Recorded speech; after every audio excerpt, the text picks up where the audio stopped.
Namaskar and welcome. Today I will talk about uh, one of the four conventions which was adopted in 1949 under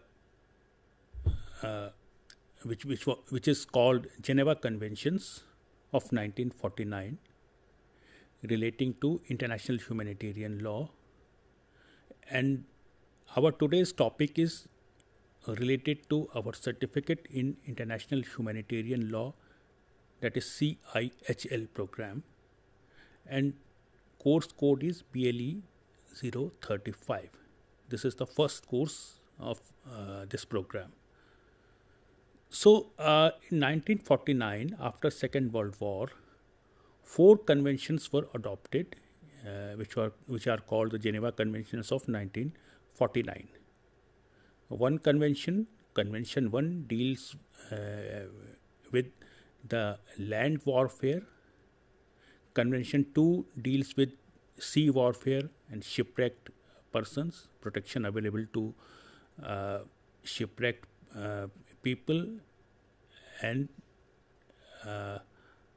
persons who are involved in sea warfare. Convention 3 deals with prisoners of war, and fourth convention deals with the civilian population. So today I will talk about the fourth convention, that is the convention related to the protection of civilian population, which was adopted in 1949. And these conventions were supplemented by two additional protocols of 1977. First protocol of 1977 deals with international armed conflict, and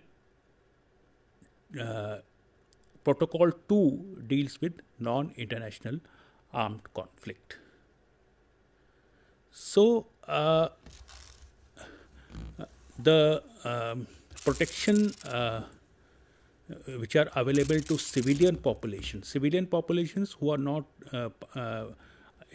engaged in armed conflict. There are general protection available to certain consequences of war, that is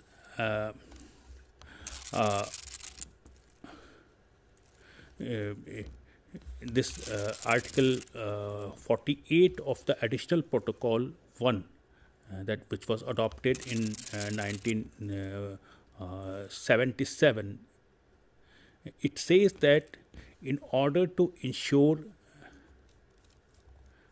respect for and protection of the civilian population and civilian objects, the parties to the conflict shall at all times distinguish between civilian population and combatant, and between civilian objects and military objects, and accordingly shall direct their operations only against the military objectives. It mainly says that the party should make a distinction firstly between people who are combatant, who are directly participating in the conflict, and people who are not participating in the conflict. They may be civilian populations or people who are providing, for example, medical support, ration, etc.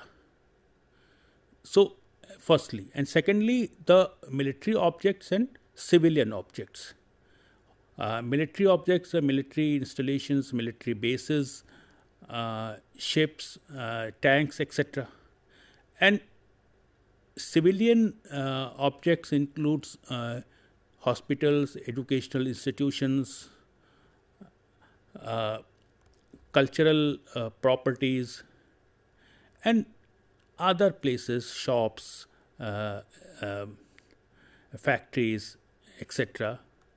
which are not, I mean, these are not directly involved in the conflict.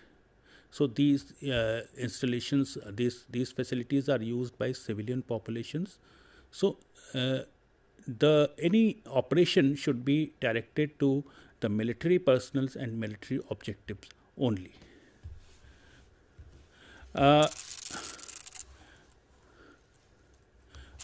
Another point, that is Article 50, it talks about the certain,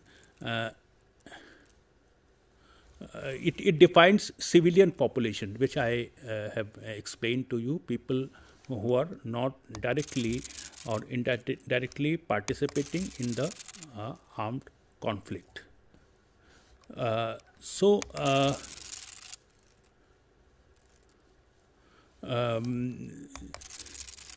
these are the civilian populations which you can see on your screen, and these are the protection. So now, with regard to other provisions of the convention, Article 33 of the convention, that is fourth convention, says that no one may be punished for any offence he or she has not personally committed, or he has not been personally involved in the on connective penalties and collective punishments are also prohibited under these articles. So these are the certain provisions which needs to be taken care of by the parties who are involved in the armed conflict. Another point here to be noted is that there are certain protections. For example, hostages should be treated with respect, and the people who are not directly participating in the armed conflicts, and even the aliens should be respected, because these aliens, even if they belong to enemy countries, they are not directly involved in the hostilities.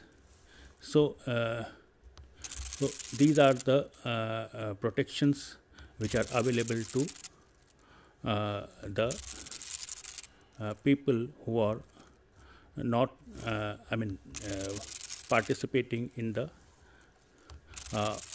indirectly participating in the war conflicts.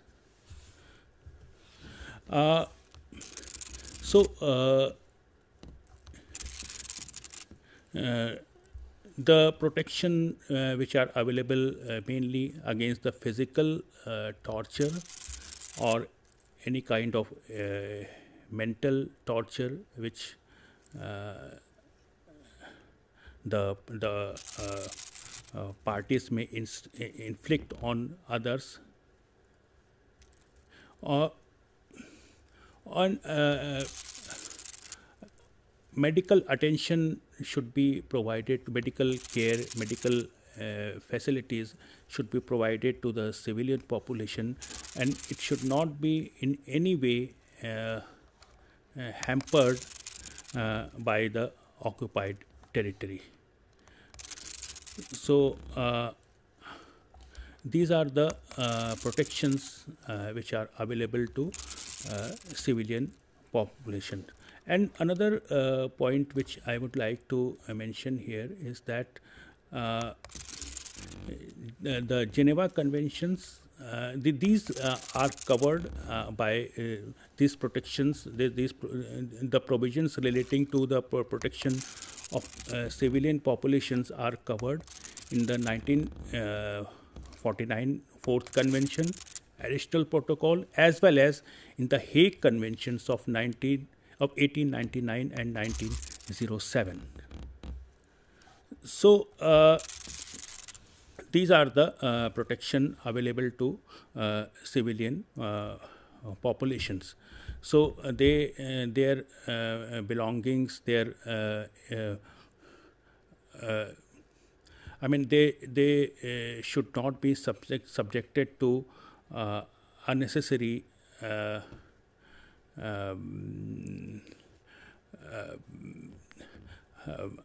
their cultural identity should be protected by the states, by the occupying territory or the parties involved in the operation, and also they should not be subjected to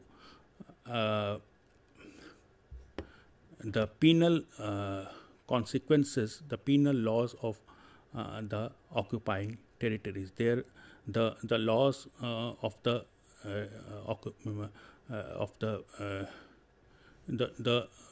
already prevalent laws of the country should be respected by the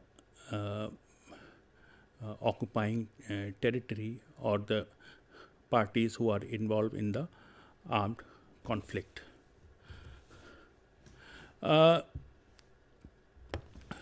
Here, another point which I would like to mention here is with regard to international humanitarian law in general. When we talk about international humanitarian law, it mainly protects the people or people even involved in the armed conflict from excesses. In other words, we can say that international humanitarian law limits the use of warfare and the use of force by the parties. It prohibits or restricts or regulates the use of chemical weapons, weapons of mass destruction, biological weapons, nuclear weapons, etc. And at the same time, it says that people should not be subjected to unnecessary torture or unnecessary excessive use of force is also prohibited. The force should be used in proportion to the objective which the parties sought to achieve, or in proportion to the keeping in mind that the people do not suffer any unnecessary physical torture or physical mutilation of the body. Suffering should be caused to the extent which are necessary, which are the part of the operation. And also the people who are not parties to the war, civilian populations, or people who are not directly participating in the war should be protected. So these are the general things which every party who are participating in the war should take care of. And another point is that there should be a bureau, there should be a mechanism to find out the missing persons, and when the person is found, the person should be handed over to the countries or to the parties to which they belong. And the people who are in the custody, or people who are prisoners of war, or in any manner who are in the custody and control of the party, should be respected, and only that information which is necessary, so their designation, their badge, etc., should be can be extracted, can be asked from them. They should not be forced to tell about any secret information, any type of information which are not necessary, I mean, which can be harmful to their countries. So these are the certain protections which are available to civilian population. And every state should try to prevent any kind of attack on the civilian population. And occupied territories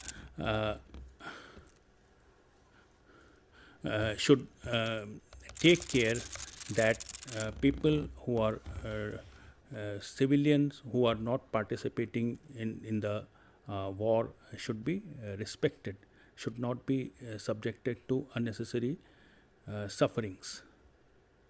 So this is the objective of the Fourth Geneva Convention of 1949, and it if you see the background of it,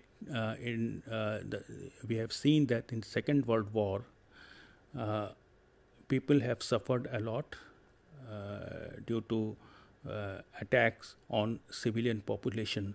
So it was felt in 1949 that a separate convention is needed for the protection of civilian population. So that's why this convention came into being. And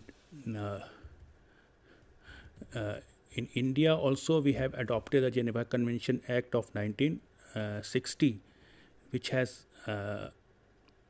implemented these conventions into our Indian system. Because for international conventions to be the part of the law, there needs to be a enabling legislation. So in 1960, our Parliament has passed the Geneva Convention Act, which give effect to these conventions. So with this, we come to the end of our presentation. Thank you very much.